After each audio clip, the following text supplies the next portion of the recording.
Now, this is my Google sign up page, for example. Okay, it's a simple registration form. In the registration form, what kind of data we can see? Okay, username and password, his phone number, okay, his email. Finally, some button called as a register button. Some button called as a register button. Okay, this is my form. This is my form. Okay, can anyone tell this particular registration form where we can see the Google registration form? Where we can see? Tell me. Google registration form where we can see in your mission in the browser, right? Yes or no? We can see inside the browser or not? Okay, inside the browser, whatever the content is visible to the end user, that content we can develop by using some technologies. Those technologies we can say like a client-side technologies. See, inside the browser, whatever the content is visible to the end user is nothing but, okay, who opened the browser, you can say browser only the end user. Inside the browser, whatever the content is visible, whatever the content is loaded, that content we develop by using some technologies. That content we developed by using some technologies. Those technologies we can say like what, you know, client-side technologies. Client-side technologies. Okay, inside the browser, whatever the content loaded, that content we prepared by using some technologies. Those technologies we can say like what? Client-side technology run inside the browser. Okay, CSS. The next one is like JavaScript. Okay, on top of JavaScript, there has some libraries, frameworks are there. React is a JavaScript library. Okay, Bootstrap is a CSS framework. Okay, Angular is there. Angular, it's a kind of okay framework.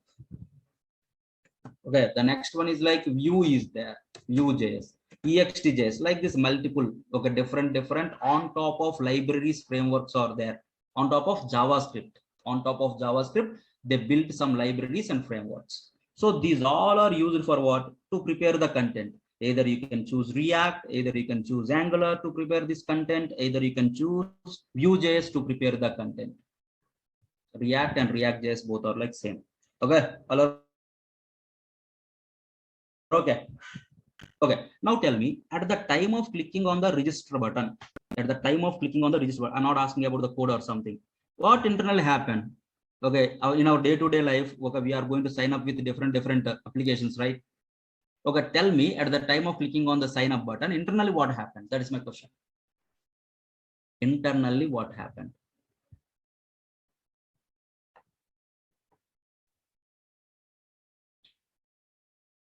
Yes, this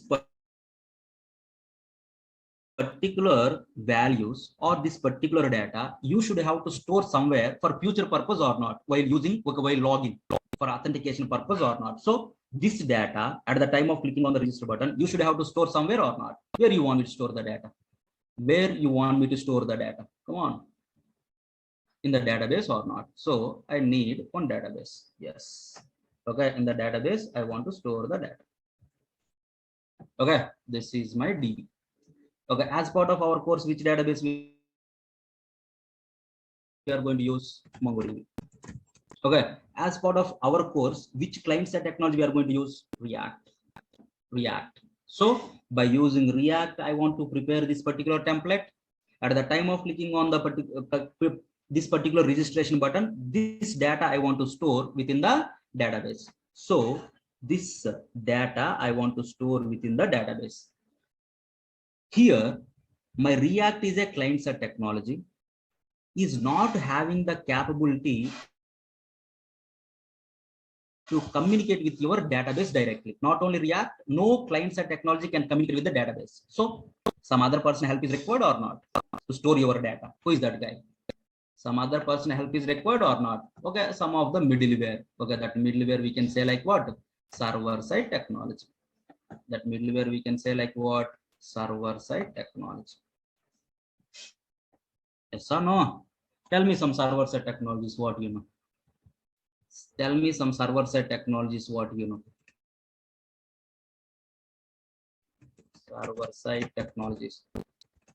Okay, Java is there, .NET is there, Python is there, PHP is there. Okay, the next one, Salesforce is there, Node.js is there, Salesforce is there. Okay, these many server-side technologies are there or not? Okay, Java servlets come under Java only, right? Okay, so browser I can say like a client. Okay, this application, this software application, I can say like a server, and this is my DB. My client-side application has to communicate with whom now? Communicate with whom now? To store your data, communicate with your server-side technology or not? My client communicate with the server-side technology or server-side application, I can say terminology-wise request.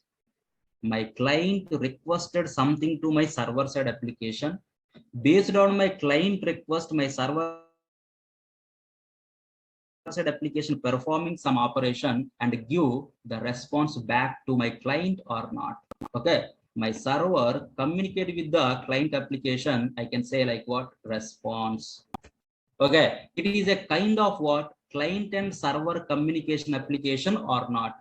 The client and server communication application, here my client is always what?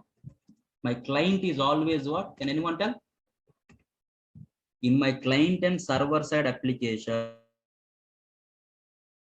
my client always a browser or not? Browser or not? In a client and server communication application, if my client is always a browser, that type of applications we can say like what? Web applications. That type of applications we can say like what? Web applications. Now, if anybody asks like why we go for React, what you can do with that?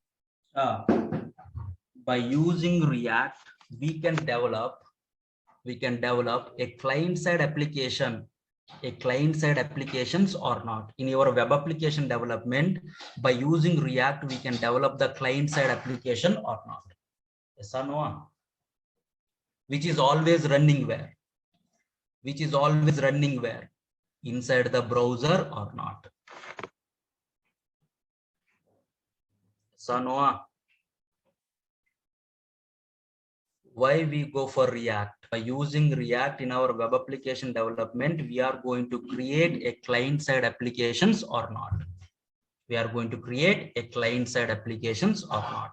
Okay, then now let's start.